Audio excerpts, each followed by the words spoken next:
화가 폴 고갱의 삶을 모델로 한 달과 육펜스는 서머신 몬의 최대 걸작입니다. 서술자인 나가 찰스 스트릭랜드와 만나면서 겪었던 일들을 회고하는 소설 형식인데요. 런던의 평범한 주식 중개인으로 안정적인 삶을 살던 40대 남자. 무심하고 말이 없고 재미없는 평범한 사내 찰스 스트릭랜드가 어느 날 아내를 버리고 파리로 떠나면서 이야기는 시작됩니다. 그는 그림을 그리고 싶은 강렬한 욕망에 휩싸여 집을 떠난 것인데요. 이후 스트릭랜드는 타히티로 떠나고 원주민 여자를 만나 결혼을 하고 아이를 낳습니다. 달과 육펜스에서 다른 이상을 나타내고 육펜스는 현실과 물질적 재화를 의미합니다. 서머신 몬은 이 소설을 쓰기 위해 고갱의 인생을 집요하게 추적했는데요. 타히티를 직접 답사하고 고갱이 살았던 집에도 가보고 그가 데리고 살았던 여자와 얘기도 나누고 그가 그린 그림을 사기도 했습니다. 영국의 모파상으로 불리는 서머신 몬은 소설은 재미있어야 한다고 주장했는데 달과 육펜스는 이 작가의 지론을 가장 잘 구현하고 있는 작품입니다. 다만 앞부분이 다소 지루할 수 있어 장벽이 될 수 있는데요. 이 부분을 총독하기 힘드시면 스트릭랜드가 가출하는 4장부터 시작하셔도 좋습니다. 이제 저와 함께 서머신 몬이 형상화한 인물을 따라가며 광기 어린 천재성과 독특한 캐릭터, 흥미진진한 이야기 속으로 들어가 보시죠.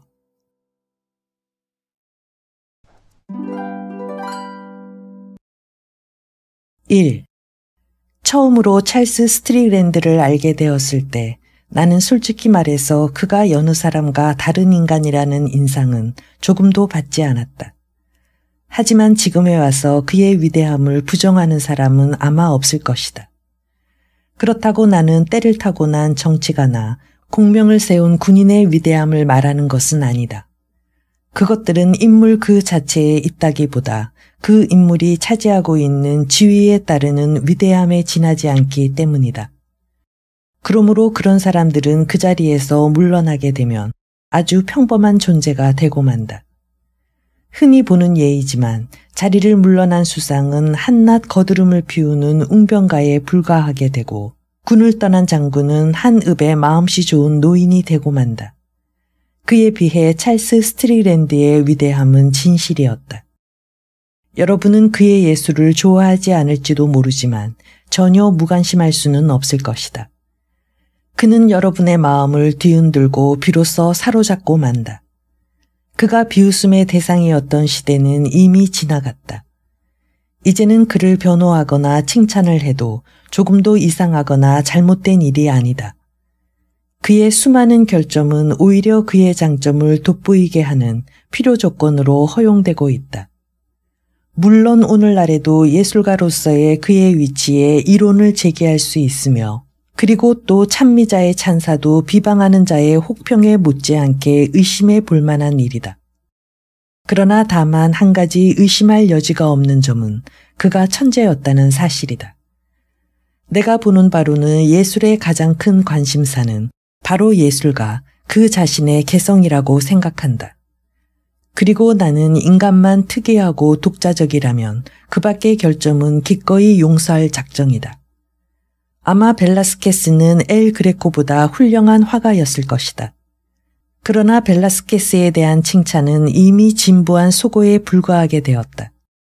그에 비해 관능적이고 비극적인 이 크레타 섬 사람들은 모든 것을 그대로 드러내 보이고 있다. 대체로 예술가란 화가나 시인이나 작곡가를 막론하고 그 작품에 숭고하고 화려한 장식을 하여 우리의 신미감을 만족시켜준다. 그러나 신미감은 성적 본능과 서로 통하는 것이 있어서 일종의 원시성을 띠고 있다. 말하자면 동시에 그 자신이라는 큰 선물을 우리 눈앞에 펼쳐 보여준다. 예술가의 비밀을 살핀다는 것은 무슨 추리소설과도 같은 매력을 느끼게 한다. 그러나 그것은 우주의 비밀처럼 영원히 풀 길 없는 하나의 수수께끼이다. 아무리 보잘것없는 작품이라도 스트릭랜드가 그린 그림에는 그의 특이하고 고민에 찬 복잡한 개성이 엿보인다. 그렇기 때문에 그의 작품을 싫어하는 사람도 그 인간에 대해서는 관심을 갖지 않을 수 없으며 또한 그의 생활과 성격에 무척 호기심을 기울여 왔다. 스트리그랜드가 죽은 지 4년째 되는 해에 모리스 위레가 멜큐르 드 프랑스지에 한 글을 기고했다. 그런데 뜻밖에도 그 글이 사람들 기억에서 사라져가고 있던 이 무명 화가를 구했을 뿐만 아니라 비록 추정적이거나 비판적인 내용의 차이는 있을지 몰라도 그 뒤 몇몇 비평가들이 위레의 설을 거의 그대로 이어받게 되었다. 프랑스에 있어서 위레만큼 오랜 세월을 두고 변함없는 권위를 지켜온 비평가는 없다.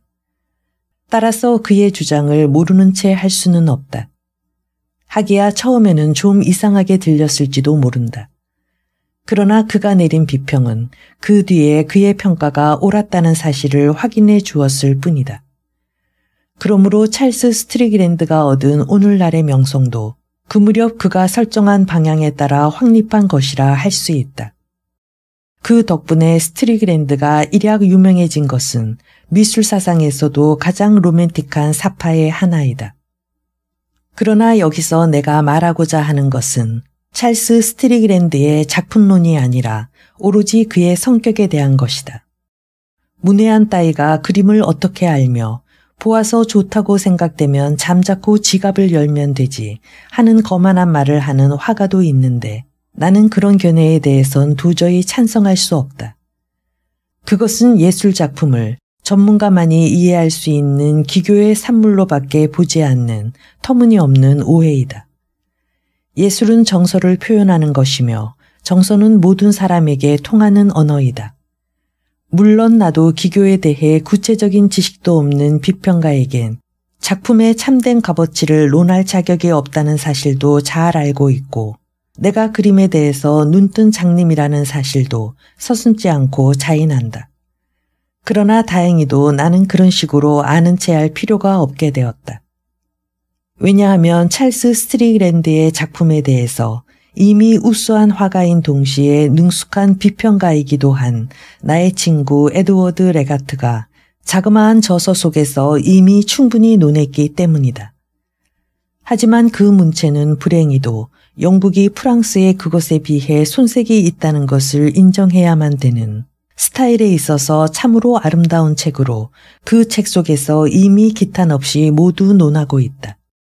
모리스 위레는 그 유명한 스트리그랜드론 속에서 독자의 호기심을 자아낼 수 있도록 아주 요령 있게 찰스 스트리그랜드의 생애를 말하고 있다. 그의 참된 목표는 예술 지상주의적인 동기에서 극히 독창적인 한 천재에 대해 세상 지식인의 주의를 환기시키는 데 있었다. 그리고 과연 그는 뛰어난 저널리스트였던 만큼 그것에 스트리그랜드가 지닌 인간적인 흥미를 붙이는 편이 그 목적을 달성하는데 한층 더 효과적이라는 점을 알아냈던 것이다. 그 결과 일찍이 스트리그랜드와 사귀었던 사람들, 즉 런던에서 그와 접촉하던 작가들과 몽마르트르 카페에서 그를 만난 일이 있었던 화가들은 그때까지 한낱 보잘것없는 그림쟁이 정도로 알았던 그가 실은 진짜 천재로 자기들과 어깨를 같이 하고 지내왔다는 사실에 놀라 눈이 휘둥그레졌다. 이어서 갑의 회상기, 을의 감상 비평 등 스트리그랜드에 대한 기사가 잇따라 프랑스와 미국 잡지에 나타나기 시작했다. 그것으로 또한 스트리그랜드의 평판이 한층 더 높아졌으며 대중의 호기심을 자연히 북돋워주게 되었다. 입에 오르내리기에 알맞은 화제였기 때문이다. 바이트 브레이트 로톨조와 같은 이는 그 방대한 스트리그랜드론 속에서 상당한 수에 이르는 참고 문헌을 열거하고 있다. 인간은 태어나면서부터 신화를 만들어내는 소질을 가지고 있다. 그러므로 세상에 조금이라도 두각을 나타내는 사람이 나오면 그 사람의 경력 속에서 뭔가 괄목할 만한 일화나 불가사의한 사실을 열심히 찾아내어 곧 그것을 화제 삼아 전설을 만들어내고 마침내 그것을 스스로가 완전히 믿어버리게 된다. 그것은 평범한 인생에 대해 말하자면 로맨틱한 반기를 드는 것이 된다. 따라서 주인공이 불후의 명성을 얻는다는 것은 전적으로 그 전설 속에 나오는 얘기의 덕을 보는 셈이다. 이를테면 월터 롤리경의 이름이 인류의 기억에 영원히 남아있는 것은 그가 미지의 나라에 영국식 지명을 남겨서가 아니라 오히려 영국 처녀 여왕 엘리자베스가 지나가는 발밑에 자기의 망토를 깔았다는 데 있다고 세상의 냉정한 지식인은 살짝 비꼬는 미소를 띠고 생각할 것이다. 찰스 스트리그랜드는 이름 없는 화가로서 일생을 마쳤다. 그는 친구를 만들기보다는 오히려 적을 만드는 편이었다. 그랬기 때문에 그에 대해 붓을 드는 사람들이 그 내용이 빈약한 회상을 멋대로의 공상으로 보충했다고 해도 조금도 이상할 것이 없다. 또 그에 대한 일이 거의 알려져 있지 않았던 만큼 오히려 로맨틱한 문필가가 솜씨를 발휘할 만한 여지가 많았으리라는 것도 쉽게 상상할 수 있을 것이다. 그러나 그의 생애에는 이상할 정도로 처참한 느낌이 드는 데가 있었으며 그 성격에도 어딘가 모르게 잔인한 점이 있었다. 더구나 그 말년에 가서는 적지 않이 남의 눈을 끌만한 점이 있었던 것도 사실이다. 그리하여 이 같은 알맞은 배경 속에서 하나의 전설이 나오고 현명한 역사가라도 그것을 정면으로 부정할 수 없을 만큼 꽉 짜인 하나의 정설이 만들어지게 되었다. 그런데 찰스의 아들인 로버트 스트리그랜드 목사는 바로 그 현명한 역사가 부류에 들지 못했다. 그 목사는 자기 아버지의 만년에 대해 세상에 유포되어 현존하는 몇몇 사람들에게 적잖은 폐를 끼치고 있는 여러 가지 오해를 없애기 위해서라고 전제해 놓고서 찰스 스트리그랜드의 전기를 세상에 내놓았던 것이다. 물론 그때까지 스트리그랜드 전기의 결정판으로 알려져 있던 전기 속에 점잖은 집 사람들의 눈살을 찌푸리게 하는 점이 많았던 것만은 사실이다. 따라서 나는 다소 쓴웃음을 금치 못하는 기분으로 이 전기를 읽었는데 읽고 보니 그 내용이 너무도 보잘것없는데 오히려 마음이 놓이는 형편이었다. 스트리그랜드 목사가 그린 인간상에 의하면 찰스는 온후하고 근면하고 착실하여 남편으로서나 아버지로서나 더 바랄 게 없는 인물로 되어 있다. 대체로 현대의 목사는 소위 해석신학이라는 학문을 배워서인지 무엇이고 그럴듯하게 말하는데 놀라운 솜씨를 보이고 있다. 로버트 스트리그랜드 목사도 참으로 교묘한 논법으로 효자로서는 잊어버리는 편이 편리하다고 생각되는 아버지 생애에 있었던 모든 진상을 아주 목사답게 멋지게 해석하고 있었다. 그대로 나가면 머지않아 틀림없이 성직자로서의 중요한 자리에 앉게 될 것이다. 아닌 게 아니라 그 늠름한 장단지를 주교직 각반으로 친친 동요맨 그의 모습이 벌써부터 눈앞에 어른거리는 것 같다. 그러나 그런 필법으로 아버지의 전기를 썼다는 것이 그 자신에게는 훌륭하다고 할 수 있을지도 모르지만 동시에 하나의 모험이었다. 스트리그랜드가 명성을 얻은 것은 그에 대한 전설을 세상 사람들이 그대로 믿었다는 사실에 힘입은 바 크기 때문이다. 즉 그의 작품에 매혹된 사람들 중에는 그에 대한 연민의 정으로 말미암아 마음이 끌리게 된 사람이 많았던 것이다. 그렇기 때문에 효자의 정성에서 우러나온 이 아들의 노력은 오히려 아버지를 찬미하는 사람들 머리 위에 찬물을 끼얹은 묘한 결과가 되고 말았다. 이를테면 로버트 스트리그랜드 목사가 아버지의 전기를 출판하여 세상에 무리를 일으킨 바로 뒤에 그의 아버지의 걸작 가운데 하나인 사마리아의 여인이 화상 크리스티의 가게에서 경매에 붙여졌는데 그 낙찰 가격이 9개월 전 어느 유명한 수집가가 사들였던 때의 책값보다도 무려 235파운드나 값이 떨어졌다는 것을 생각하면 결코 우연은 아닌 것이다. 그러나 편리하게도 사람에겐 신화를 만들어내는 훌륭한 소질이 있어 모든 비범한 것을 동경하는 마음에 물을 끼얹은 그런 이야기를 전혀 받아들이지 않았으니까 망정이지. 만일 그렇지 않았더라면 아무리 찰스 스트리그랜드의 박력과 독창성이 대단했다 하더라도 그 퇴세를 돌이킬 수는 없었을 것이다. 그러나 얼마 안 가서 바이트 브레이트 루톨즈 박사가 그 대작을 발표하여 가까스로 예술 애호가들의 걱정을 모두 없애주었다. 바이트 브레이트 로톨즈 박사는 인간성을 악질 정도가 아닌 극악한 것으로 보는 역사가들에 속하는 사람이다. 따라서 독자로서는 이런 사람들이 쓴 작품을 보는 것이 소설의 주인공을 모두 가정도덕의 본보기로 만들어 놓고 미소 짓는 작가들이 쓴 작품을 읽는 것보다 분명히 더 재미있을 것이다. 나 역시도 안토니우스와 클레오파트라의 사이를 연애 관계는 전혀 없고 단지 경제상 관련이 있었을 뿐이라는 그런 무의미한 내용으로 보고 싶지는 않다. 또 로마의 티베리우스 황제가 우리 조지옷의 폐하처럼 나무랄 데 없는 어진 군주였다는 말은 앞으로 확고부동한 증거가 될 사료라도 나온다면 몰라도 도저히 그대로는 믿을 수 없다. 바이트 브레이트 로톨즈 박사는 바로 이런 입장에서 로버트 스트리그랜드 목사가 쓴 전기를 형편없이 깎아내렸다. 그런데 어찌나 철저하게 했는지 우리는 오히려 이 불행한 목사에 대한 한 가닥 동정을 금할 수 없을 정도였다. 성직자답게 조심성 있는 태도로 나오면 위선자라고 낙인 찍히고 구차하게 변명하면 가차없이 거짓말쟁이라고 공격받으며 잠자코 있으면 사기꾼이라고 욕을 먹는 형편이었기 때문이다. 더구나 전기작가로서는 비난받아도 할 수 없지만 자식으로서는 오히려 당연하다고 볼 수 있는 이러한 사소한 점에서도 영국인 전체가 거만하다느니 거짓말쟁이라느니 우쭐거린다느니 사기꾼이라느니 교활하다느니 심지어는 요리 솜씨마저도 형편없다고 깎아내려지는 형편이었다. 스트리그랜드 목사는 이미 정설로 알려진 자기 양친 사이의 반모까지도 부인하려고 찰스 스트리그랜드가 파리에서 어떤 사람에게 보낸 편지에서 아내를 더없이 훌륭한 여자라고 했다고 말했다. 그러나 이것은 내가 보기에는 다소 경솔한 짓 같다. 왜냐하면 바이트 브레이트 로톨즈 박사가 그 편지의 원본을 복사판으로 발표했기 때문이다. 인용된 구절은 바로 다음과 같다.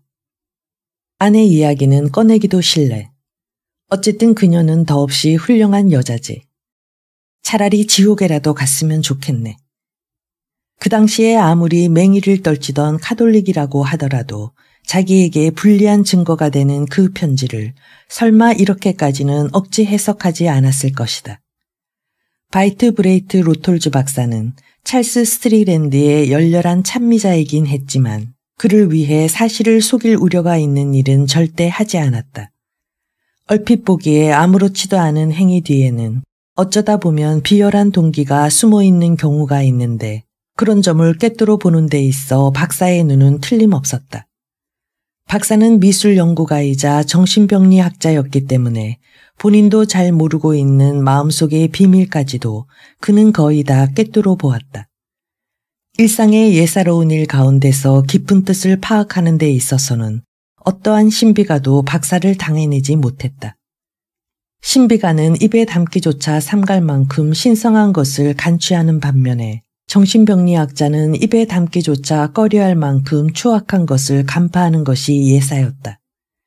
이 박학한 저자가 주인공 찰스 스트리랜드의 인기를 떨어뜨릴 것 같은 일화까지 모조리 뒤져내는 그 끈기에는 오히려 이상한 매력까지 느끼게 된다. 주인공의 잔악성과 비열함을 나타내는 그 어떤 사례를 찾아낼 때마다 저자는 주인공에 대해 점점 열렬한 애정을 느끼는 것이다. 새로운 일화를 찾아 로버트 스트리랜드의 효심을 사정없이 뒤집어 엎어버릴 때는 마치 사교도를 화형에 처하는 종교 재판관과도 같은 통쾌함을 느낀다. 박사는 찰스 스트리랜드의 일이라면 아무리 사소한 일일지라도 그냥 지나치지 않았다. 미불된 세탁소 청구서 한 장이라도 박사는 틀림없이 그것을 상세하게 발표했을 것이고 반 크라운의 은하 한 잎을 빌려 쓰고 갚기를 꺼려한 일이 있다 하더라도 틀림없이 그 앞뒤 사정을 하나도 빼놓지 않고 모두 밝혔을 것이다. 2.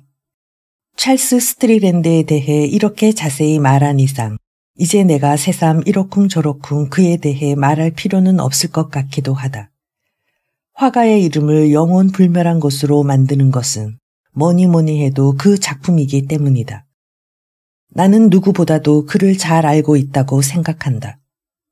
그와 알게 된 것도 그가 화가가 되려고 생각지도 않았던 때였고 그 뒤 그가 파리에서 어려운 나날을 보내고 있을 무렵에도 나는 자주 만났었다.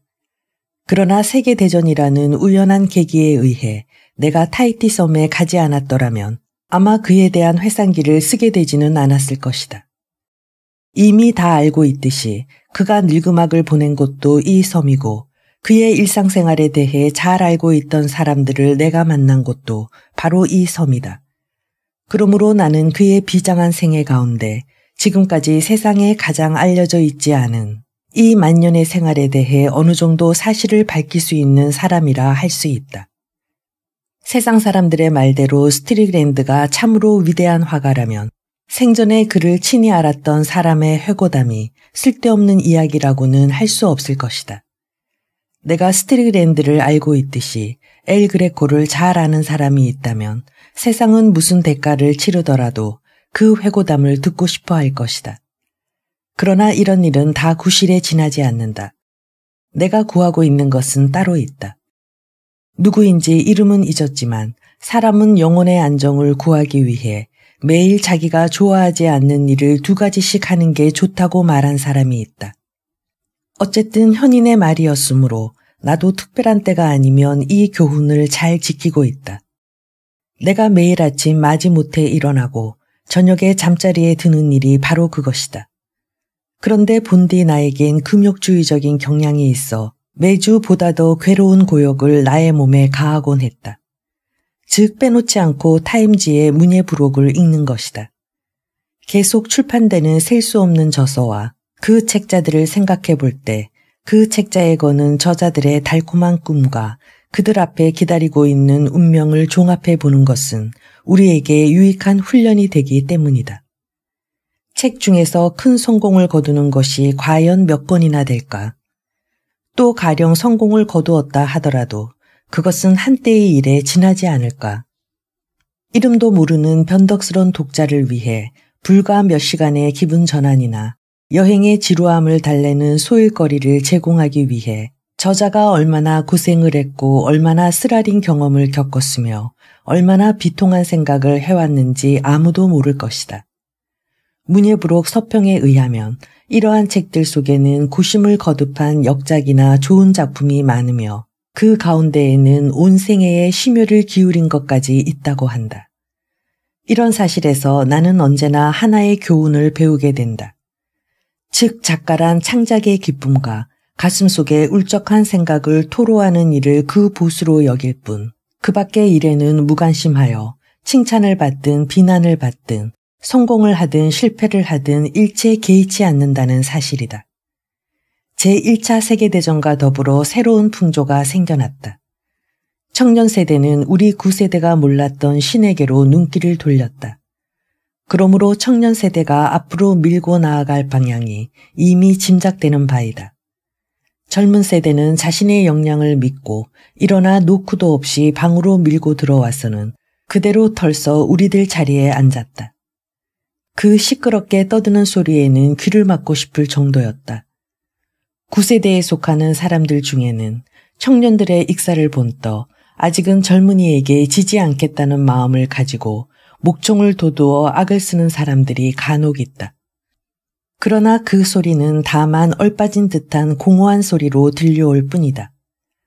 바람난 여자가 짙은 화장을 하고 떠들고 다니며 그곳으로 마치 자기가 젊어진 곳으로 착각하고 있는 그런 처지나 다름없는 일이라 차마 옆에서 보기에도 딱한 노릇이다. 현명한 사람들은 그런 꼴사나운 짓은 하지 않고 좀 더 점잖은 태도로 처세해 간다. 그 아무렇지도 않은 듯한 미소 뒤에는 할 수 없다는 듯한 비웃음의 표정이 깃들여 있다. 이런 사람들도 역시 지금의 젊은이들과 똑같이 마구 떠들어대고 현실에 만족하고 있는 9세대를 짓밟아온 경험이 있으며 또 용감한 새 시대의 기수인 지금의 젊은이들도 시기를 만나 또 다음 세대에 그 자리를 물려줘야 한다는 것을 내다보고 있기 때문이다. 세상에는 이것이 마지막이라는 일은 있을 수 없다. 니네베 사람들이 하늘까지 닿는 탑을 쌓아 올리고 그 영화를 자랑하려고 했을 때 그 새로운 복음은 이미 낡아버렸다. 그것을 속삭이는 자들에게 신선하게 들렸던 달콤한 사랑의 말도 사실은 악센트 하나 틀리지 않게 몇백 번 되풀이되어 온 말일 뿐이다. 역사의 추는 다만 좌우로 크게 흔들리고 있을 뿐이며 인간은 같은 궤도 위를 계속 오갈 뿐이다. 인간은 때로는 생각지 않게 오래 사는 수가 있다. 그리하여 자기가 자기 자리를 지니고 있던 시대와는 전혀 상황이 다른 시대에까지 살아남는 경우가 있다. 호기심 많은 세상 사람들의 눈에 있어 인간 희극 중에서도 가장 익살맞은 한 장면이 바로 그런 경우이다. 이를테면 오늘날 조지 크레브를 생각하는 사람이 과연 있겠는가? 그러나 그 무렵엔 꽤 유명한 시인이었고 누구나가 그의 천재성을 인정했었다. 세상이 복잡해진 오늘날에는 좀 보기 드문 현상이 되었지만 크레브는 알렉산드 포프 일파로부터 시작법을 배운 시인으로서 아분 대련 형식의 교훈적 서사시를 썼다. 프랑스 혁명이 일어나고 이어서 나폴레옹 전쟁이 터지자 젊은 시인들의 시풍은 일변했다. 그러나 크레브만은 10년을 하루같이 아분 대련 형식의 교훈적 서사시만을 썼다. 이들 청년 시인들의 작품이 그렇게 큰 선풍을 일으켰으니만큼 그도 그 시를 읽었을 것이지만 그는 분명히 그 시를 변변치 못한 졸작으로 보았을 것이다.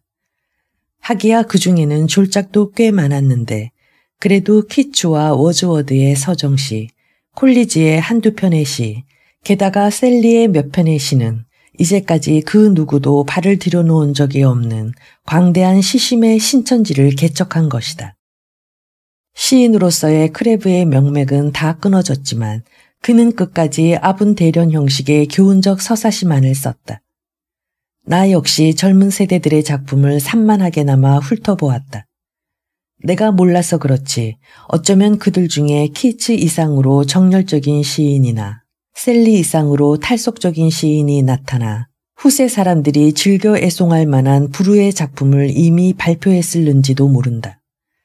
나는 그들의 세련된 수법에 감탄하고 그 훌륭한 문체에 경탄하는 바이지만 그처럼 어이가 풍부함에도 불구하고 중요한 것은 결국 그 말들이 나에게는 벙어리의 말이나 다름없다는 사실이다. 내가 보기에는 그들은 너무 아는 것이 많은 데다 느끼는 것도 지나치게 과장된 것 같아. 그리워서 못 견디겠다는 듯 등을 탁 두드리거나 감격스럽다는 듯 내 가슴에 몸을 내던지는 그런 태도를 나는 참을 수 없다. 그들의 정열도 나의 눈에는 약간 혈기가 부족한 듯 보이고 그 꿈 또한 다소 색이 바랜 것으로 보인다. 그러고 보니 나는 홍기를 놓친 노처녀 같다. 나는 이미 한물간 작가이기 때문에 앞으로도 여전히 아분 대련 형식의 교훈적인 이야기만을 쓸 작정인데 그것마저 만일 나 자신의 즐거움이 아닌 다른 목적이 있어서 그 때문에 쓴다고 한다면 그야말로 나는 더할 나위 없는 세상의 웃음거리가 될 것이다. 3. 하지만 이런 것은 다 여담에 지나지 않는다. 처녀작을 발표했을 때만 해도 나는 꽤 젊었었다. 다행히 그 작품이 세상의 눈길을 끌게 되어 여러 방면의 사람들이 나와 교제하기를 요구해왔다. 이리하여 나는 부끄러움과 기쁨이 뒤섞인 마음을 안고 처음으로 런던 문단에 선보이게 되었는데 지금 그 무렵의 일을 이것저것 돌이켜보면 어딘가 모르게 우울한 생각이 들지 않는 것도 아니다. 내가 문단에 드나들던 일도 이제는 아득한 옛일이 되었지만 요즘의 문단 기질을 묘사하고 있는 갖가지 소설의 묘사가 정확한 것이라면 문단의 양상도 꽤 달라진 것 같다. 문단의 중심도 햄스티드, 노팅힐 게이트, 켄징턴, 하이스트리트에서 첼시와 블룸스버리로 바뀌었다. 그리고 당신은 40전에 문단에 등단했다면 다들 놀라움에 눈을 휘둥그렇게 떴는데 지금은 25을 넘어서면 벌써 뒤늦게 뭐냐 하는 시기다. 생각해보면 그 무렵의 작가들은 수줍어하여 감정을 밖으로 나타내지 않았고 세상 사람들의 웃음거리가 될까 두려워 조금이라도 속이 들여다 보이는 말이나 거드름을 피우는 말은 하지도 못했다. 그 무렵 유달리 점잔을 빼던 문인들 사이에 특별히 굳건한 정조관념이 있었다고는 생각지 않지만 그래도 내 기억으로는 이제 아주 당연한 것처럼 되어버린 노골적인 성의 혼란 상태는 보이지 않았던 것 같아. 그때의 사람들은 바람을 피워도 전혀 밖으로 나타내지 않았으며 그것을 별로 위선적인 태도라고도 생각하지 않았다. 정사에 대해서도 반드시 과장하게 말하지 않았고 여성들도 아직 그 정당한 권리를 충분히 인정받지 못했었다. 나는 빅토리아역 가까이에 살고 있었다. 버스를 타고서 대접이 융숭한 문인들 집을 빈번하게 드나들던 일이 생각난다. 겁을 먹고 몇 번이나 그 집 앞을 왔다 갔다 하다가는 가까스로 용기를 내어 현관배를 눌렀는가 하면 이번에는 또 불안한 가슴을 죄어가며 손님이 붐벼 환기가 잘 안 되는 방으로 안내되어 거기서 많은 명사들에게 소개되기도 했다. 그리고 그들이 나의 작품을 칭찬해 주기라도 하면 나는 당황하여 쥐구멍이라도 있으면 들어가고 싶은 심정이 되었다. 그럴 때 상대방이 뭐라고 흡족한 답변을 기다리고 있다는 것을 알면서도 그 답변의 말이 머릿속에 떠오르지 않았고 결국 생각이 날 때에는 공교롭게도 언제나 파티가 끝난 뒤였다. 그래도 나는 그 쑥스러움을 감추려고 홍차잔과 조금 서투르게 자른 버터빵을 차례차례 돌리며 그 어색한 자리를 벗어나려고 했다. 나로서는 남에게 칭찬받는 일은 오히려 귀찮은 일이었다. 그 명사들을 마음 놓고 관찰하고 그 재치 있는 말에 귀를 기울이는 것이 목적이었기 때문이다. 또 갑옷이라도 입은 것 같은 옷차림에 큰 코와 탐욕스러운 눈초리를 지닌 부인들과 아첨하듯이 제법 부드러운 목소리를 내면서도 눈초리는 날카로운 생쥐 같은 느낌이 드는 몸집이 자그마한 노처녀들도 나의 기억 속에 남아있다. 버터 바른 토스트를 먹을 때도 결코 장갑을 벗지 않으려는 그들의 고집에 나는 언제나 혀를 내둘렀고 또 아무도 보는 사람이 없으면 태연하게 그 손가락을 의자에 닿고 있는 뻔뻔스러움에도 그저 놀라움이 앞설 뿐이었다. 그 의자야말로 뜻하지 않은 재난을 겪었겠지만 아마 이 집 여주인도 요다음 친구 집을 방문하면 그 집 의자에 똑같은 보복을 할 것이다. 그녀들 중에는 유행하는 옷차림을 하고 있는 여자도 있었는데 곧잘 이런 말을 하곤 했다. 작가라고 해서 일부러 보기 흉한 옷차림을 하다니 그 본심을 이해할 수 없어요. 날씬한 몸매라면 그 점을 최대한으로 살리는 것이 좋지 않겠어요. 조그만 발에 멋진 구두를 신었다 해서 편집자가 그 사람이 쓴 글을 거절했다는 이야기는 아직 들어본 일이 없어요. 그러나 그 중에는 이런 일은 쓸데없는 짓이라고 생각하는 여자들도 있었다. 그녀들은 이상하게 짠 옷감에다 야성적인 보석으로 몸을 꾸미고 있었다. 그러나 그처럼 괴상한 옷차림을 하고 있는 남자는 거의 없었다. 그들은 애써 문사다운 옷차림을 하지 않으려고 애쓰고 있었다. 즉 세상일에 밝은 일반인으로 보이기를 원했으므로 그들은 어디를 가나 도회지 회사의 지배인쯤으로 인정받았을 것이다. 그들은 언제나 어딘가 모르게 피로해 보였다. 나는 그때까지 작가라는 사람을 만난 일이 없었으므로 그들이 아주 색다른 사람으로 보인 것만은 사실이었고 그로 인해 그들이 어딘가 모르게 이 세상 사람같이 보이지도 않았다. 그 당시 나는 그들 사이에 주고받는 말이 아주 재치 있게 들렸던 것 같다. 작가 친구가 한 사람 사라지자마자 그들은 묘한 독서를 퍼부어 그를 형편없이 깎아내리는 것이었다. 나는 언제나 어이없는 표정으로 그 말에 귀를 기울이곤 했다. 예술가에겐 다른 사회인들이 지니지 않은 유리한 점이 한 가지 있다.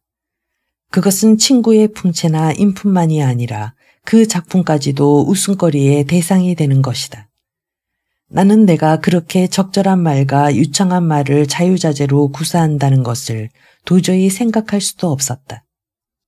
그 무렵엔 대화가 하나의 기술로 연구되고 있었던 때라 그 자리에서 척척 받아 넘기는 말솜씨가 아궁이에서 타는 가시나무 소리보다 높이 평가되고 있었다.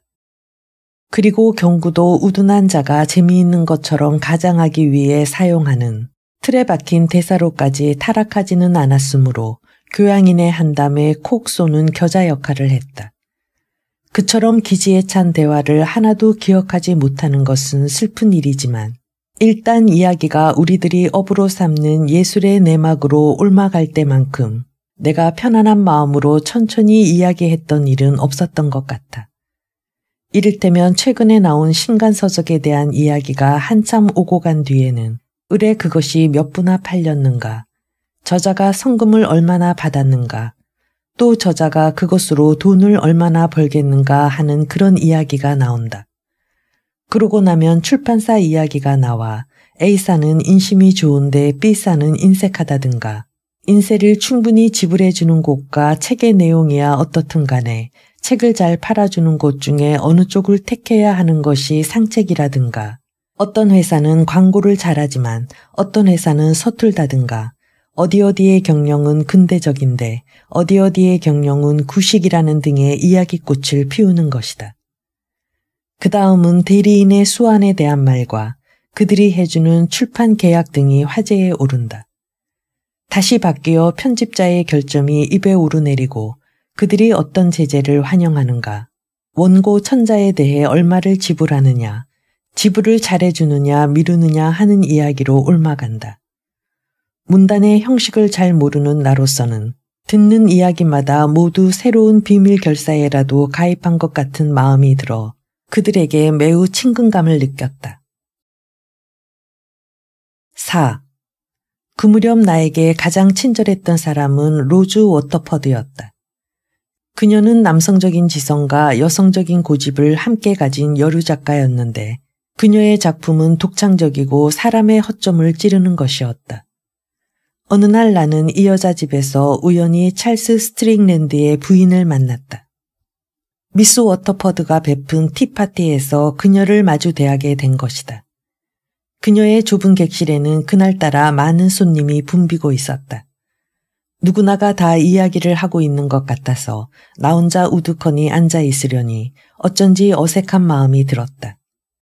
그러나 어쨌든 나는 내성적인 성격이었기 때문에 제각기 이야기에 정신이 팔려있는 자리 사이로 파고든다는 것을 나로선 생각할 수도 없었다. 미스 워터퍼드는 세심한 데까지 신경을 쓰는 여주인이었던지라 내가 어쩔 줄 모르고 있는 것을 보자 곧 내 옆으로 다가왔다. 스트릭랜드 부인과 이야기해보면 어떻겠어요? 그분은 당신의 소설을 몹시 칭찬하고 있으니까요. 뭘 하는 분인데요? 나는 내가 생각해도 어이없을 만큼 세상 물정도 모르는 철부지였으므로 스트릭랜드 부인이 만일 유명한 작가라면 그 점을 우선 확인한 다음 이야기하는 편이 무난할 것 같아서 그렇게 물었다. 로즈 워터퍼드는 대답을 더 신중하게 하려는 듯 시선을 아래로 떨어뜨렸다. 그분은 곧잘 우차내를 열지요. 당신도 조금만 말을 나눠봐요. 그러면 꼭 초대를 받으실 거예요. 로즈 워터퍼드는 잘 비꼬아대는 성격이었다. 그녀는 인생을 창작의 무대로 보고 대중을 그 소재로 생각하고 있었다. 그 대중 속에서도 자기의 재능을 인정해주는 사람들만을 가끔 초대하여 꽤 융숭하게 대접했다. 그녀는 그런 사람들의 인기 작가에 대한 무조건적인 숭배를 겉으로는 웃어넘겼지만 속으로는 경멸하면서 그들 앞에서는 인기 있는 여류 작가답게 행동했다. 나는 스트릭랜드 부인의 자리에 안내되어 10분 남짓 이야기를 주고받았다. 시원스러운 목소리의 소유자라는 것 말고는 별로 이렇다 할 특징이 없는 사람이었다.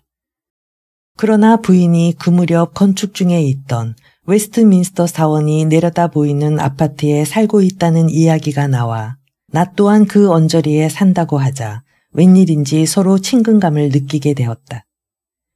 육해군 백화점이 템스강과 세인트 제임스 공원 사이에 사는 모든 사람들을 하나로 연결시키는 다리구실을 하고 있는 셈이다. 스트릭랜드 부인은 나의 주소를 물었는데 그로부터 며칠 뒤 과연 나는 오차내에 초대장을 받았다. 회합의 예정 같은 것은 없었으므로 나는 기꺼이 초대에 응했다. 너무 빨리 가는 것도 못할 것 같아 웨스트민스터 사원 주위를 3번이나 돌다가 좀 늦게 도착해보니 벌써 손님들이 다 와 있었다. 미스 워터퍼드와 제이 부인과 리처드 트위닝과 조지 로드도 와 있었는데 나를 포함하여 모두 작가들 뿐이었다. 날씨가 퍽 좋은 초봄이라 다들 유쾌한 기분이었다. 계속 화제가 끊이지 않았다. 미스 워터퍼드는 걸핏하면 셀비어 잎 빛깔의 옷에 수선화 한 송이를 꽂고 파티에 나갔다는 소녀 시절의 탐미 취미와 하이힐에 파리식의 프로코트 차림을 한 처녀 시절의 경박한 취미 사이를 지금도 왔다 갔다 하는 사람이었는데 그날도 새 모자를 쓰고서 유달리 떠들어댔으며 지금까지 한 번도 들어본 일이 없을 정도로 친구들을 무섭게 깎아내리고 있었다. 제이 부인은 음담을 꺼내는 것이 뛰어난 기지라고 잘못한 듯 속삭이는 듯한 낮은 목소리로 사람은 고사하고 눈처럼 흰 테이블보마저 붉게 물들일 것 같은 이야기를 이것저것 꺼내놓고 있었다. 그리고 리처드 트위닝도 익살스러운 하찮은 이야기를 하고는 우습다는 듯 대굴대굴 구르고 있었다. 그에 반해 조지 로드는 대부분의 사람이 알고 있는 자기의 재치를 이제 새삼스레 밝힐 필요가 없다는 얼굴로 침묵을 지킨 채 음식만 부지런히 먹고 있었다. 스트리그랜드 부인은 말수는 적었지만 대화에 모든 사람들이 참가할 수 있도록 이끌어갈 만한 재치가 있었다. 이야기가 끊기면 꼭 한마디 교묘한 말을 하여 이야기가 다시 이어나가게 하는 것이었다. 부인은 37세의 나이에 키는 약간 큰 편이고 뚱뚱하다는 말은 듣지 않을 정도로 살이 알맞게 찐 여자였다. 미인이랄 것까지는 없었지만 갈색 눈이 언제나 다정한 표정을 띠고 있어서 호감이 가는 얼굴이었다. 살갗은 다소 창백한 편이고 짙은 갈색 머리를 곱게 빗어 올렸다. 세 여자 중 화장을 하지 않은 것은 그 여자뿐이었는데 그것이 오히려 청초한 느낌을 주었다. 식당도 그 당시 취미에 맞는 아주 검소한 것이었다. 흰 나무로 벽 아래쪽을 두르고 초록빛 벽지 위에는 산뜻한 검은 액자에 넣은 휘슬러의 동판화가 몇 장 걸려 있었다. 공장 무늬에 똑바로 늘어뜨려져 있는 초록빛 커튼과 울창하게 우거진 나무 사이에서 흰 토끼들이 놀고 있는 도안이 있는 초록빛 융단은 어딘가 모르게 윌리엄 모리스의 영향이 엿보였다. 벽난로 위에는 푸른 델프트 도기가 놓여 있었다. 그 무렵 런던에는 이와 똑같은 실내 장식을 한 식당이 500개쯤은 있었을 것이다. 청초하고 아담한 풍치도 있었지만 어딘가 모르게 무미한 느낌을 주었다. 돌아가는 길에는 미스 워터퍼드와 동행했다. 날씨도 좋았고 그녀도 새 모자를 쓰고 있었으므로 우리는 세인트 제임스 공원을 걸어서 지나가고 싶은 마음이 생겼다. 오늘의 파티는 정말 유쾌했습니다. 하고 나는 말을 꺼냈다. 어때요? 음식은 맛있었나요? 나는 늘 그녀에게 말했어요. 작가를 초대하려거든 음식을 듬뿍 대접하라고요. 아주 좋은 충고군요. 그런데 어째서 작가를 초대하고 싶어 하나요? 미스 워터퍼드는 어깨를 움츠렸다. 이야기를 재미있게 하기 때문이래요. 문단의 움직임을 알고 싶은 거겠죠. 이런 말을 하면 좀 못하지만 사람이 좀 단순한 편이거든요. 작가는 다 위대하다고 생각하고 있으니까요. 어쨌든 우리를 오찬회에 초대하는 것이 즐거움인가 봐요. 그래서 나도 마음이 가벼워요. 난 그녀의 그런 점이 마음에 들었고요. 돌이켜 생각해보면 높은 햄스티드 언덕 위에 사는 거물로부터 낮은 체이니 워크의 서재에 있는 무명 작가에 이르기까지 인기인이라면 그 꽁무니를 쫓아다니는 많은 사람들 가운데서도 스트리그랜드 부인 같은 사람은 가장 순진한 사람이었다고 생각된다. 그녀는 정말 독서를 좋아했다. 이것은 문학소녀에게는 드문 일이다. 문학소녀란 대개 소설보다 그것을 쓴 작가에게, 그림보다 그것을 그린 화가에게 관심을 갖는 것이 보통이기 때문이다. 그랬기 때문에 그녀는 언제나 가공의 세계를 만들어 그 속에서 일상생활에서는 도저히 얻을 수 없는 자유로운 생활을 맛보았던 것이다. 그러다가 작가들과 알게 되자 그때까지 관람 속 쪽에서만 바라보고 있던 무대로 자기가 직접 용기를 내어 나가보고 싶은 마음이 들었다. 그녀는 작가들을 인기 배우라도 보는 듯한 눈으로 바라보았다. 그들을 대접하기도 하고 가끔 방탕한 생활을 보내고 있는 그들의 소굴로 찾아가기도 함으로써 그녀는 정말 자기 시야가 점점 넓어지는 것 같은 기분이 들었던 것이다. 그러나 그들이 여느 때 행하고 있는 인생이라는 도박에 대한 법칙이 그들에게는 유효하다고 생각은 했어도 그곳으로 자기 자신의 행동을 규제할 생각은 전혀 없었다. 그 색다른 옷차림, 엉뚱한 의견, 역설에 걸맞게 궤도를 벗어난 그들의 생활 방법은 분명 그녀에게는 흥미있는 일이었지만 그렇다고 해서 그녀의 소신을 흔들어 놓을 만한 힘은 조금도 없었던 것이다. 그분에게는 남편은 있습니까? 있고 말고요. 시내에서 무슨 일을 하고 있다나 봐요. 아마 주식 중매인일 거예요. 그런데 굉장히 재미없는 사람이에요. 부부 사이는 좋은가요? 너무 좋아서 깨가 쏟아지죠. 만찬회에 초대받으면 만날 수 있어요. 하지만 만찬에 초대하는 일은 여간해선 없어요. 어쨌든 주인 되는 사람이 아주 말이 없는 데다 문학이나 미술에는 손톱만큼도 흥미가 없으니까요. 훌륭한 여성이 어째서 답답한 남자와 결혼을 했는지 그 이유를 모르겠군요. 하지만 똑똑한 남자도 그런 여자와는 결혼하고 싶어 하지 않는 법이에요. 나는 이 말에 뭐라고 대답을 해야 할지 몰랐으므로 부인에게 아이가 있느냐고 물으며 화제를 돌렸다. 있어요. 아들 하나에 딸 하나요. 둘 다 학교에 다니고 있죠. 이곳으로 그 집에 대해선 별로 할 말이 없었으므로 화제는 자연히 다른 곳으로 옮겨졌다. 5. 그해 여름 나는 여러 차례 스트리랜드 부인을 만났다. 때로는 그녀의 아파트에서 가끔 열리는 즐거운 오찬 모임이라든가 약간 답답한 느낌이 드는 티파티에도 나갔다. 부인과 나는 이상하게도 마음이 맞았다. 내가 너무 어렸기 때문에 문학이라는 험한 길에 첫 발을 내디딘 나의 손을 잡아주고 싶다는 마음이 부인에게 있었는지도 모른다.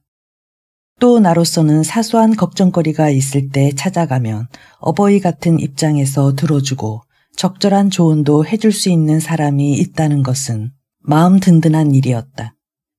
스트릭랜드 부인은 태어나면서부터 동정심이 많은 사람이었다. 동정심은 분명히 사람 마음을 흐뭇하게 해주지만 그 반면에 본인이 그것을 무의식적으로 남용할 우려가 있는 것이기도 하다.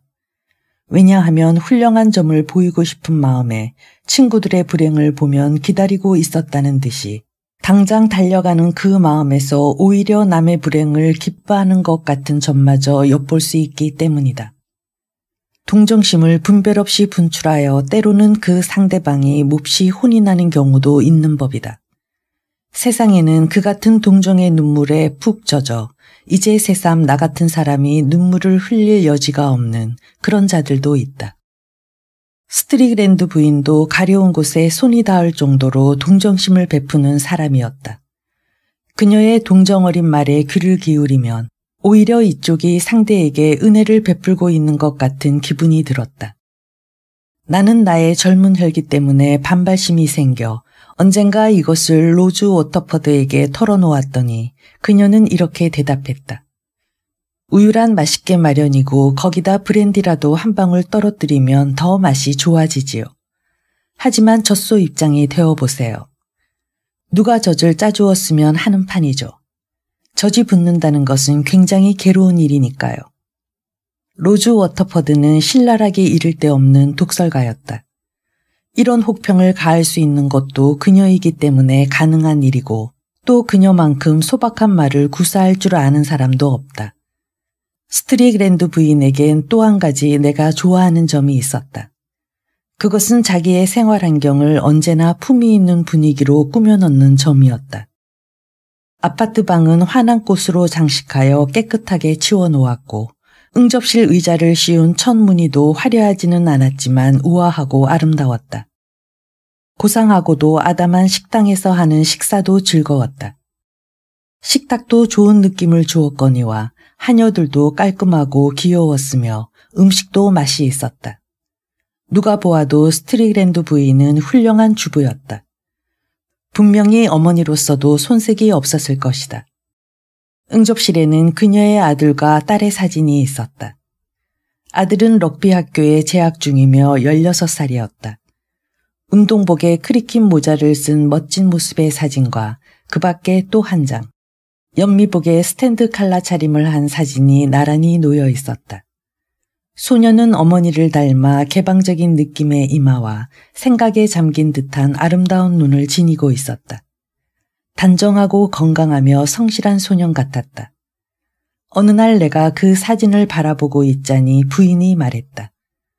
머리는 그다지 뛰어난 편이 아니지만 성품이 좋은 귀염둥이에요. 딸은 14살인데 어머니와 똑같은 탐스럽고 짙은 갈색 머리가 어깨 위로 보기 좋게 늘어져 있었다. 게다가 상냥한 표정과 차분하게 가라앉은 맑은 눈매도 어머니를 빼다 박은 것 같았다. 둘 다 어머니를 닮았군요. 네, 남편보다는 나를 많이 닮았나 봐요. 왜 주인 어른을 한 번도 소개해 주시지 않습니까? 정말 만나보고 싶으세요?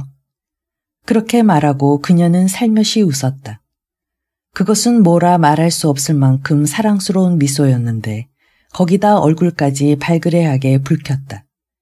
중년 부인이 이렇게 쉽게 얼굴을 붉힌다는 것은 이상한 일이었다.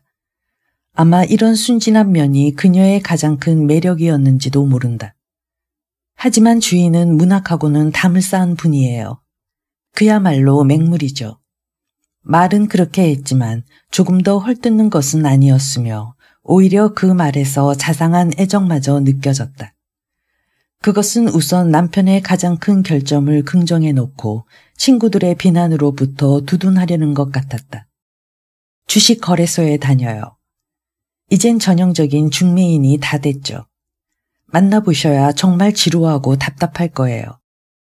부인께서는 매일 그런 생각을 하고 계십니까? 그렇다면 어떻게 함께 살 수 있겠어요?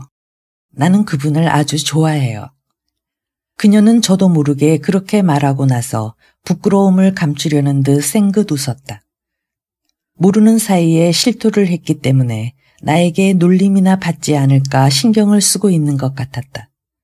상대방이 로즈 워터퍼드였다면 틀림없이 그대로 듣고만 있지는 않았을 것이다. 그녀는 잠깐 주저하더니 눈에 상냥한 빛을 띠며 말했다. 꾸밈이 없는 사람이라 거래소에 나가면서도 돈하고는 인연이 없는 편이에요. 하지만 아주 마음씨 좋고 친절한 분이에요. 그럼 저하고 마음이 잘 맞을 것 같군요. 그럼 가까운 시일 안에 살짝 만찬에 초대할게요. 하지만 이건 아셔야 해요. 본인의 의사에 따라 만나게 해드리는 거니까 밤새도록 지루하고 답답하더라도 나를 탓하면 안 돼요. 6. 이리하여 나는 가까스로 찰스 스트릭랜드를 만나게 되었는데 그것은 다만 인사를 주고받는 정도의 기회밖에 되지 않아 정말 싱거운 것이었다. 어느 날 아침 스트릭랜드 부인에게서 편지가 왔다. 오늘 밤 만찬회를 열 예정이었으나 오기로 한 손님이 한 사람 못 오게 되었기 때문에 나에게 대신 그 자리를 메워달라는 청이었다. 편지 내용은 다음과 같았다. 미리 말씀드립니다만 퍽 지루하고 답답하실 겁니다. 애당초 재미없는 모임이라 어쩔 수 없는 일입니다만 참석해 주시면 정말 고맙겠습니다. 그리고 저와 둘이서 잠시 이야기를 나눌 기회도 있을 겁니다. 의리상으로도 거절할 수는 없었다. 스트릭랜드 부인이 남편에게 나를 소개하자 그는 약간 무뚝뚝하게 손을 내밀었다. 그녀는 명랑한 얼굴로 남편을 쳐다보며 가벼운 농담을 한마디 했다. 제가 이분을 초대한 건 저도 정말 남편이 있다는 걸 증명하기 위해서였어요. 글쎄 이분이 남편이 있다는 사실을 의심하는 것 같잖아요. 스트릭랜드는 무엇이 우스운지 자기는 모르지만 상대방이 웃으니까 자기도 대접상 웃어야겠다는 표정으로 가볍게 웃어 보일 뿐 아무 말도 하지 않았다. 나는 그 길로 손님이 들이닥치는 바람에 손님 접대에 쫓겼으며 결국 나는 혼자 남게 되었다. 이윽고 손님이 다 모여 식사가 시작되기를 기다리는 동안 나는 식당으로 안내할 의무를 지닌 상대방 여자와 이야기를 나누며 그렇지 않아도 짧은 인생을 문화인들은 어째서 이렇게 지리한 모임을 갖고 낭비하는지 모르겠다는 생각을 하게 되었다. 그날 밤 모임은 초대한 쪽이나 초대받아온 쪽 모두 왜 초대하고 초대받았는지 알 수 없을 만큼 맹숭맹숭한 파티였다. 참석자는 10사람이었다. 처음부터 모여봤자 별로 이렇다 할 일도 없고 헤어지고서도 오히려 안도의 숨을 쉬는 것이 고작이라는 그런 식의 순전히 사교적인 모임에 지나지 않았다. 스트링랜드 집 쪽에서도 과히 마음 내키는 일이 아니었으나 그 사람들에게 만찬 빚이 있기 때문에 그것을 갚는 뜻에서 초대했고 손님 쪽에서도 초대를 했으니까 그저 왔을 뿐이었다. 손님들 입장에서 보면 오랜만에 부부끼리 마주 앉아 먹는 곤태로운 식사에서 하룻밤만이라도 벗어나고 싶은 마음에서 또 하인들에게 잠시라도 휴식을 취하게 해주려고 그리고 거절할 만한 이유도 없고 자기네들도 만찬에 초대한 일이 있으니까 당연히 초대받을 권리가 있다는 것 정도가 참석하게 된 이유인지도 모른다. 식당은 꽉 차서 드나들기도 거북할 정도였다. 참석한 손님은 왕실 변호사 부부, 어느 관리 부부, 스트릭랜드 부인의 언니와 남편인 맥앤드루 대령, 어느 하원 의원 부인과 나였다. 그러니까 내가 초대된 것은 그 여자의 남편인 하원 의원이 국회를 빠져나올 수 없게 되었기 때문이었다. 어쨌든 너무 점잖기만 한 파티였다. 부인들은 지나치게 고상해서 화려한 옷차림도 할 수 없었고 너무 자신에게 신경을 쓰는 나머지 마음대로 웃지도 못하는 형편이었다.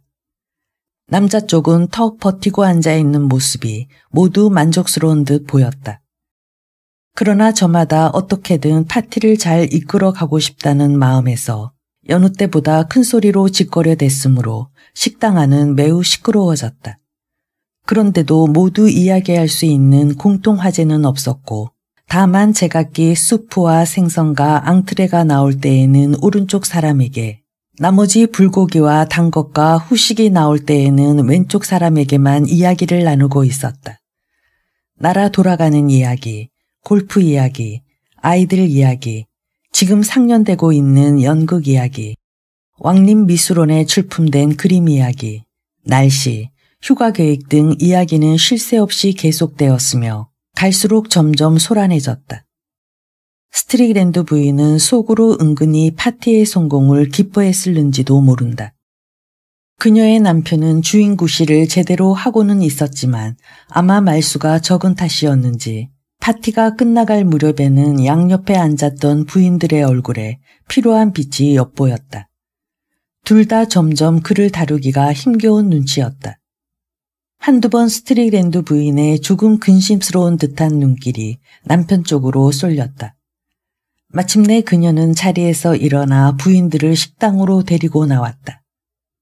스트릭랜드는 아내를 내보낸 뒤 문을 닫고 식탁 맞은편 쪽으로 가 왕실 변호사와 관리 사이에 자리 잡고 앉아서 다시 포도주를 한 잔씩 돌린 다음 입담배를 권했다. 왕실 변호사가 포도주 맛을 칭찬하자 그는 그 술을 입수한 경위를 말했다. 그러자 한바탕 포도주와 입담배에 대한 이야기가 화제에 올랐다. 변호사는 현재 맡고 있는 사건에 대해 이야기했고 대령은 폴로 이야기를 꺼냈다. 나는 할 이야기가 없었으므로 다만 잠자코 앉아 이것도 교제의 한 방법이려니 생각하면서 되도록 흥미있는 듯한 표정을 짓고 이야기를 듣고 있었다. 그리고 누구건 나 같은 사람은 안중에도 없는 것 같았으므로 덕분에 스트릭랜드를 자세히 관찰할 수 있었다. 그는 생각했던 것보다는 몸집이 큰 남자였다. 왜 그랬는지 모르지만 나는 그때까지 그를 여의고 보잘것없는 남자로만 생각해왔다. 그런데 만나보니 어깨가 딱 벌어져서 늠름했고 손발도 컸으며 입고 있는 연미복이 거북해 보일 정도였다. 못생긴 남자는 아니었다. 이목구비가 번듯했지만 그것이 다 지나치게 커서 균형이 잘 맞지 않는 느낌이었다. 면도를 말끔히 해서 큰 얼굴이 더 커 보이는 것 같았다. 붉은기가 도는 머리를 짧게 깎았으며 푸른 빛이라고도 할 수 없고 잿빛이라고도 할 수 없는 작은 눈을 지니고 있었다. 전체적으로 보아 그저 평범하다는 느낌이었다.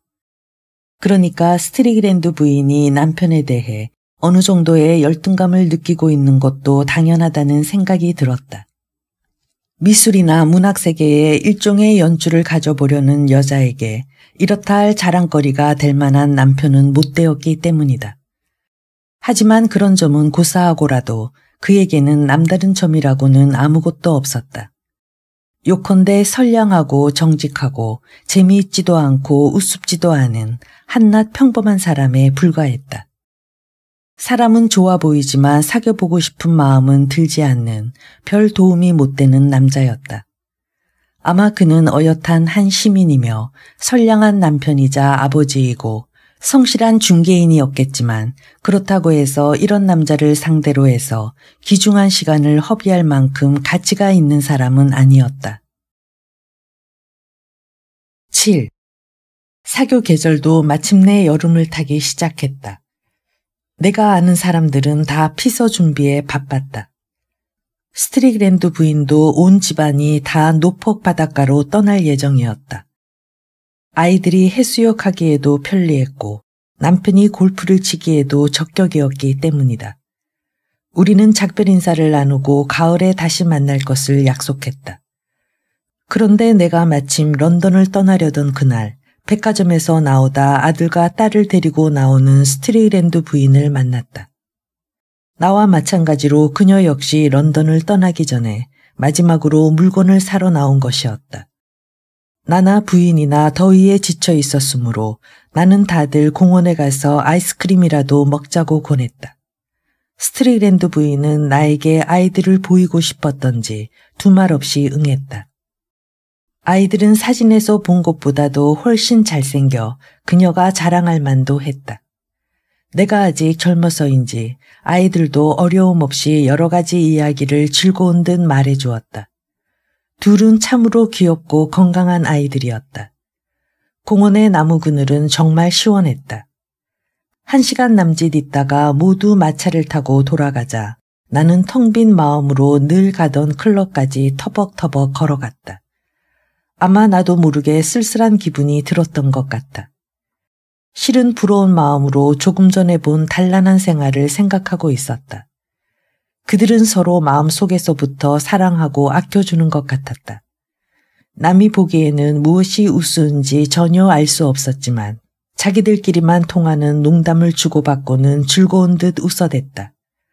무엇보다도 말의 화려함을 중히 여기는 입장에서 본다면 찰스 스트리그랜드란 사람은 퍽 재미없고 지리한 사람임에 틀림없지만 그의 생활에는 그 정도의 머리로도 충분했고 그것으로도 남 못지않은 성공은 물론 행복까지도 마음 놓고 차지할 수 있었다. 스트리그랜드 부인은 귀여운 아내였고 게다가 그를 사랑하고 있었다. 아무 파란도 없는 정직하고 구김살 없는 생활. 그리고 온순하고 명랑한 아이가 둘이나 있어 그들이 속한 민족과 사회적 지위의 정통을 이어나갈 수 있는 그 자체만으로도 그들의 생활은 뜻있는 것이라고 나는 마음속으로 그려보고 있었다. 그들 부부는 자기도 모르는 사이에 나이를 먹게 될 것이고 아들과 딸도 성년이 되어 이윽고 제각기 결혼을 하게 될 것이다. 한쪽은 아름다운 처녀가 되어 결국은 건강한 아이들의 어머니가 될 것이고 또 한쪽은 남자답고 잘생긴 청년으로 자라 앞으로 틀림없이 군인이 될 것이다.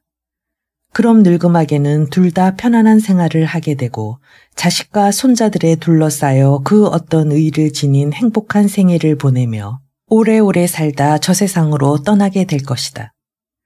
틀림없이 이것이 수많은 세상 부부들이 걷는 인생 행로일 것이다. 그 생활 속에서는 소박한 아름다움마저 엿볼 수 있다.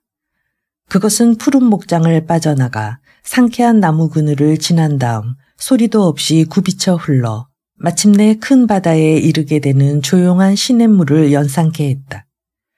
그러나 그 바다가 너무 조용하고 고요하고 단조로우면 사람은 갑자기 뭐라 말할 수 없는 불안에 사로잡히게 된다.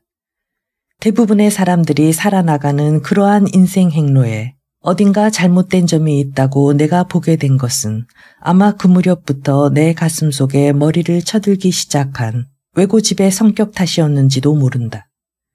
나도 그런 생활이 지니는 사회적 의의는 인정했고 또 그러한 안일한 행복을 모르는 바는 아니었지만 내 피 속에 흐르는 뜨거운 것이 어딘가 모르게 좀 더 파란 많은 활로를 찾고 있음을 나는 잘 알고 있었다. 나로서는 그러한 안이한 인생의 기쁨 속에 오히려 경계해야 할 그 무엇이 숨어 있는 것 같은 기분이 들었다. 나의 가슴 속에는 오히려 위험한 길을 택하고 싶다는 야망이 자리 잡고 있었다. 변화, 그리고 어떤 뜻밖의 일에 부딪힐지도 모르는 암초, 마음 놓을 수 없는 얕은 여울도 그다지 두렵지가 않았다.